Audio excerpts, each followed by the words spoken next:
I am Suryanarayana, school assistant mathematics, ZPHS school, Menuvalluru. మనకి SSC public ఎగ్జామ్లో మరొక ఈజియెస్ట్ క్వశ్చన్ ఏంటంటే 2 మార్క్స్కి 2 మార్క్స్ మనం సంపాదించవచ్చు. ఒక రఫ్ డయాగ్రామ్ని గీయమంటారు. దానికి ఎలా ఉంటుందంటే, draw a rough diagram of a cone and hemisphere stuck on either side of a cylinder. ఒక స్తూపానికి ఇరువైపులా ఒక అర్ధగోళాన్ని మరియు శంకువుని ఉండేలా పటం గీయమంటారు. దానికి మనం ఈ డయాగ్రామ్లో ఇచ్చిన విధంగా ముందుగా ఒక స్తూపాన్ని సిలిండర్ని డ్రా చేసుకోండి మధ్యలో. దానికి క్రింద వైపునేమో అర్ధగోళాన్ని ఈ రకంగా పటంలో చూపిన విధంగా గీసుకోండి. పైనేమో కోన్ని అంటే స్తూపాన్ని మనం పెట్టి ఇలా రాస్తే మనకి 2కి 2 మార్కులు వస్తాయి. ఇది ఒక డయాగ్రామ్. మరొకటి ఏంటంటే draw a rough sketch of 2 hemispheres struck on either side of a cylinder. అంటే ఒక స్తూపానికి ఇరువైపులా 2 అర్ధగోళాల నుంచే విధంగా ఉండే ఒక అవుటర్ స్కెచ్ని రఫ్ డయాగ్రామ్ని గీయమంటారు. దానికి ఏం చేయాలంటే, మధ్యలో వైట్గా ఉన్నదాన్ని సిలిండరు, ఈ ఎల్లో కలర్ వేసింది ఒక అర్ధగోళం, ఈ ఎల్లో కలర్ వేసింది ఒక అర్ధగోళం. అంటే హెమిస్పియర్లు struck on either side capsule షేప్లో ఉంటుంది. ఈ రకంగా డయాగ్రామ్ని గీయవలసి ఉంటుంది. నెక్స్ట్ దాని తర్వాత, A man observed a clock pole at a distance of d units with an angle of alpha.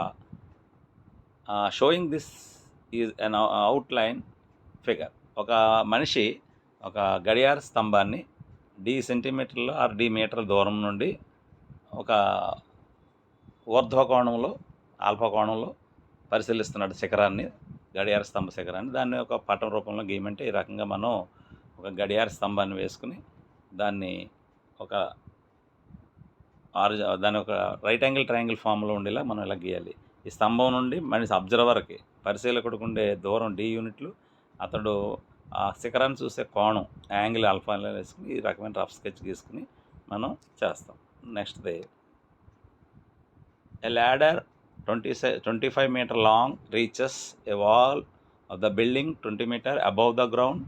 Draw a rough sketch of the given data అని ఇలాంటితోటి అడుగుతుంది. అంటే ఒక నిచ్చెన 25 మీటర్ల పొడవైన నిచ్చెనను గోడకి భూమి నుండి 20 మీటర్ల ఎత్తులో తాకే విధంగా ఉంచితే ఈ ఇచ్చిన విషయాల ఆధారంగా ఒక చిత్తుపటాన్ని గీయమని అడుగుతాడు.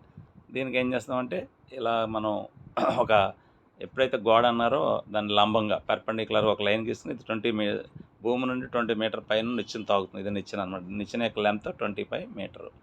ఇది తీటా కోణం చేస్తుందని మనం ఇలా వేసుకున్నాం. ఈ రకంగా ఒక రైట్ యాంగిల్ ట్రయాంగిల్ ఫామ్లో దీన్ని ఇలాగా మనం చేస్తాం. ఈ 25 మీటర్ ఇలా డిజైన్ వేసిందేమో నిచ్చెనని ల్యాడరు భూమి నుంచి గోడ యొక్క పై భాగాన్ని ఎక్కడ తాగుతుందో అదే 20 మీటర్ అబౌవ్ అని ఈ రకంగా గీసుకుని మనం 22కి 2 మార్క్స్ మనం సంపాదించవచ్చు.